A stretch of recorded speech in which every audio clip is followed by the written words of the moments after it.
Hi, everybody. This is Ben Burke. Thanks so much for joining me. Today, I'm going to be talking a little bit about working with your bodies, your physical, mental, and emotional bodies, and how to work with them specifically, not against them. If you like this video, please like, subscribe, share, and comment. If you really like it, check out benburke.co for more information on how to work together. So you can perceive yourself as having a multitude of bodies. Various systems of wellness range this number between 2 and 10 or more. For the purpose of practicality, we can perceive 3 bodies.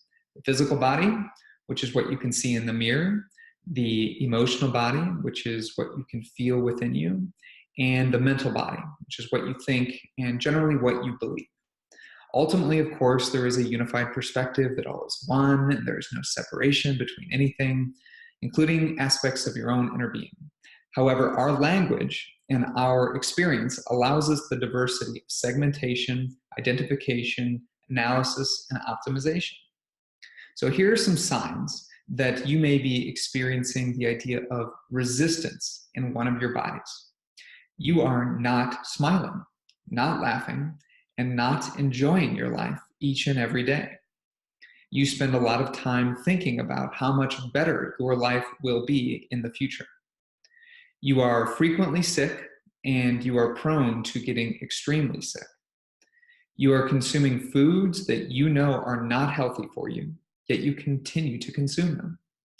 You're hanging around people whose company you do not enjoy. You struggle with silencing your mind, and your thoughts seem to flow in without your permission. Finally, you're a busy person. Your day is filled with things that you've created for yourself, and you desire more free time. Yep, pretty much every negative feeling experience in the day-to-day sense of our lives can be in some way traced to a resistance in one or more of our bodies. When the energy of life, which is called by many names in many different traditions, does not freely flow through you, it gets stuck. When this energy gets stuck, it gets stagnant.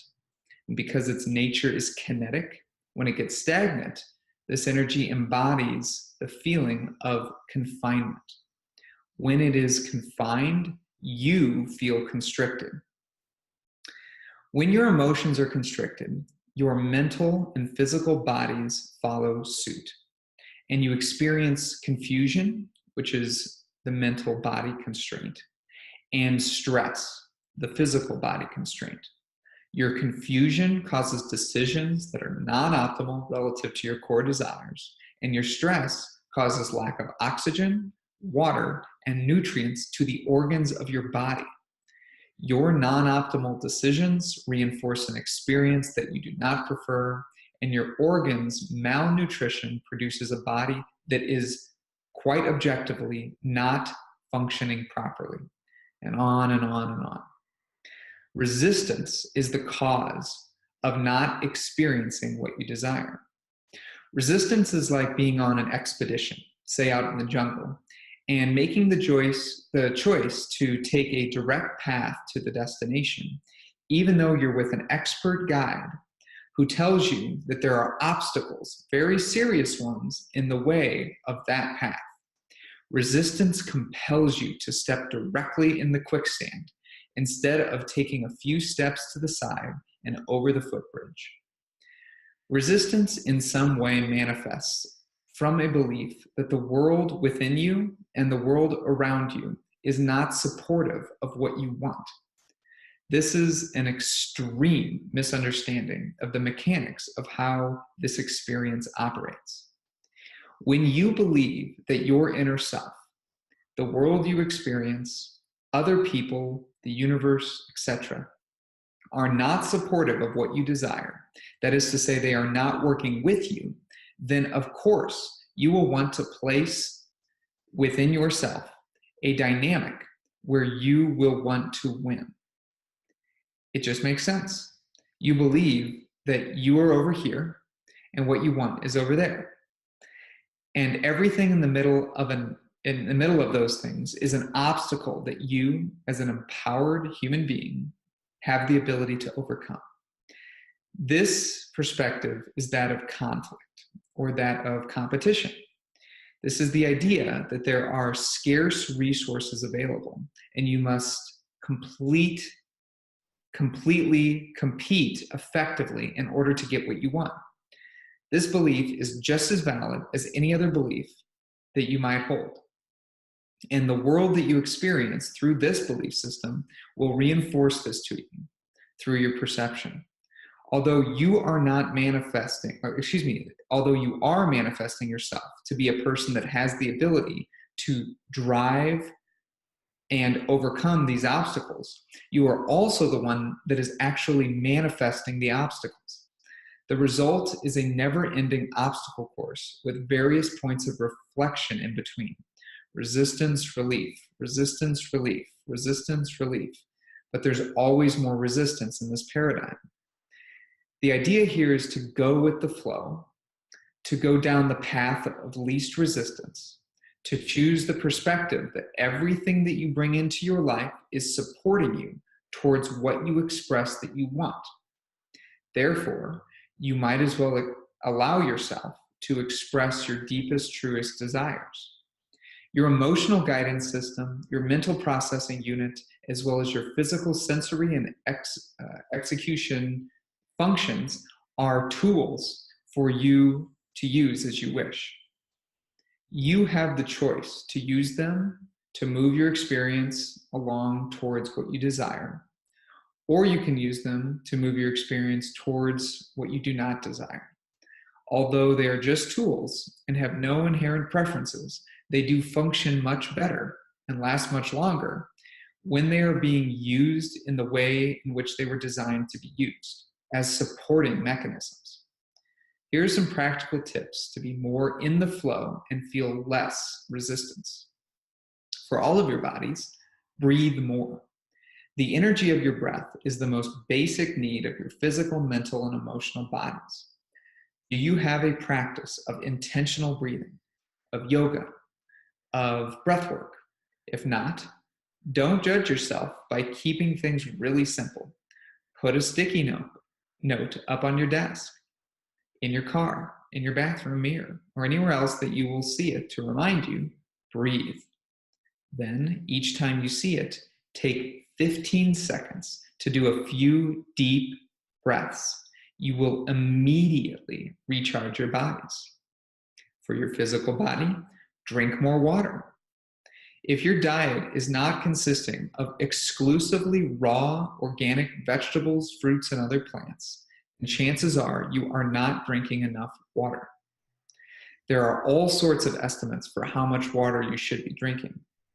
And there are even people talking about drinking too much water.